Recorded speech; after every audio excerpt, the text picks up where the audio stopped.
the stress of everyday life get to you sometimes? Do you sometimes have that feeling that your head may explode under the pressure?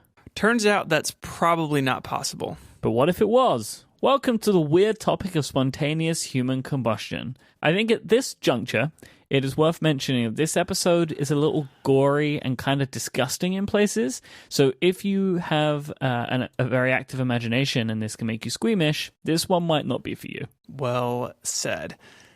So first up, let's define some terms.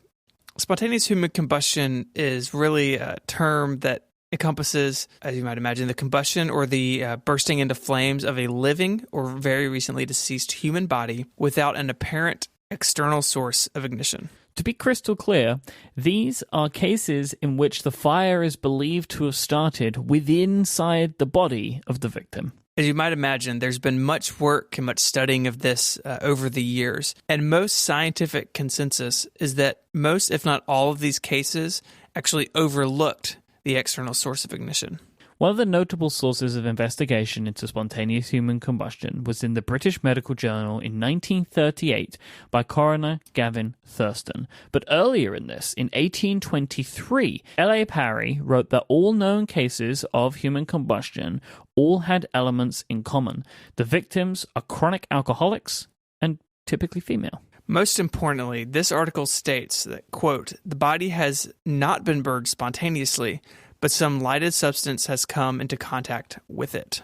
This initial work by L.A. Parry back in the 1820s helped raise some early doubts on the whole phenomenon. In 1984, science investigator Joe Nickell and forensic analyst John F. Fisher launched a 2-year research project looking at 30 cases of alleged spontaneous human combustion across the 18th, 19th, and 20th centuries. Their research showed that all the bodies discovered were located near plausible sources of ignition, such as candles, lamps, or even fireplaces.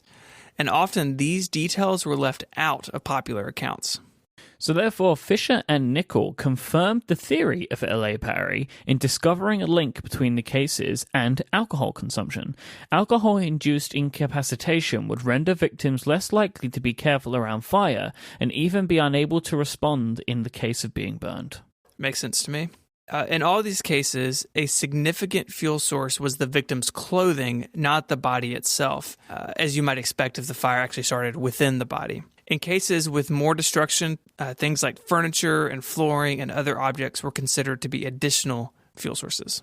Buckle up, ladies and gentlemen. It's time to talk about the wick effect.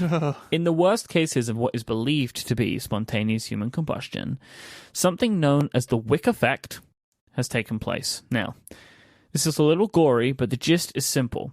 As a body is burning, fats are released into the clothing and other materials around it, feeding the fire even more.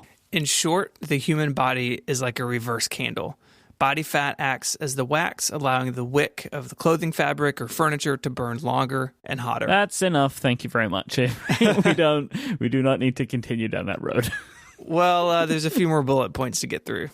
There have been multiple cases of bodies discovered that have undergone the wick effect. In October 2006, the body of a man was discovered at his home in Geneva, almost completely incinerated between the mid-chest and the knees. A nice big cavern in the middle there. Jeez. The man most likely had a heart attack and then dropped a cigarette or other ignition source. The chair containing the body was almost completely consumed, but other objects in the room were basically undamaged, albeit covered with a brown, oily coating. I think at this point, we understand the wick effect, right? I think we're all in agreement here, and we can probably just move on. That is fine with me. Totally fine. Most, if not all, cases labeled as spontaneous human combustion have been explained after more thorough investigation. Almost all cases involve victims who are obese and are in poor health, and almost all of these victims appear to have died in their sleep. In these circumstances, it's understood why these individuals may be less likely to move once they have caught fire.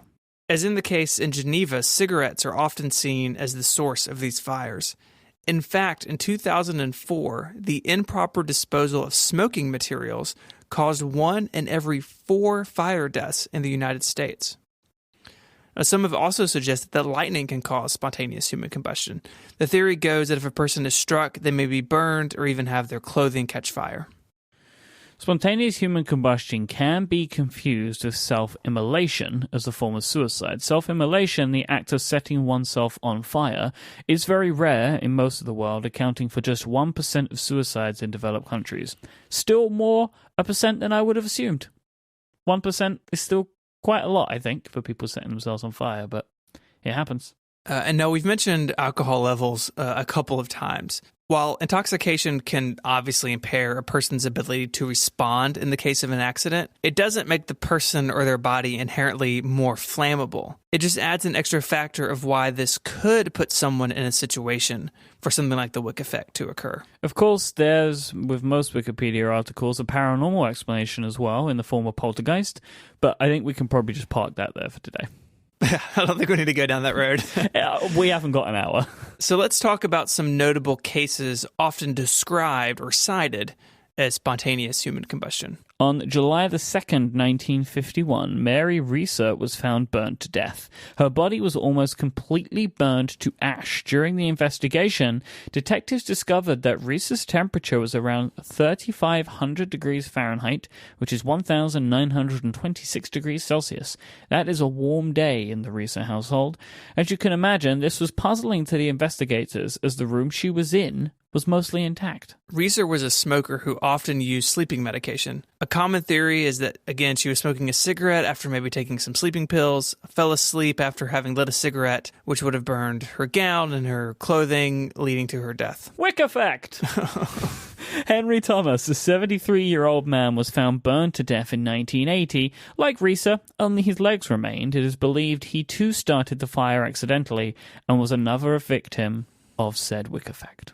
In December 2010, the death of Michael Fajardo was ruled by officials as spontaneous human combustion. His body, however, was found near an open fireplace. An ember or a flare-up may have caused that initial fire, which seems obvious to me, but was ruled officially as spontaneous human combustion. So what do we think about this, Mike? My advice is that if you are intoxicated at home, stay away from the open flame because nobody needs to be a candle.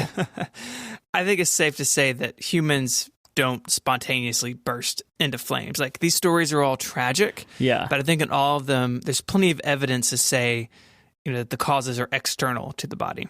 I think this is just one of those things where no matter what happens, it seems so unbelievable based on all logic and science that somebody could just burst into flame. The fact that there is a very plausible reason, that's the one that we should just go with. Because it seems way more likely that somebody dropped a cigarette onto themselves and was unconscious from sleeping pills than just like a little fire starting within their belly. Totally agree. We would like to thank Jessica and Brian for sending in this article. At least we have a real good handle on the tastes of our listeners at this point. Yeah.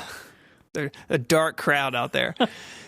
If you want to find show notes for this week, if for some reason you want to read more about this, you can find the links at relay.fm/ungeniused/12. You can get in touch with us from that page. There's an email link. You can find the show on Twitter at ungeniused. You can find Mike there as well at IMYKE, and I am at ISMH. Until our next weird article, Mike, say goodbye. Goodbye.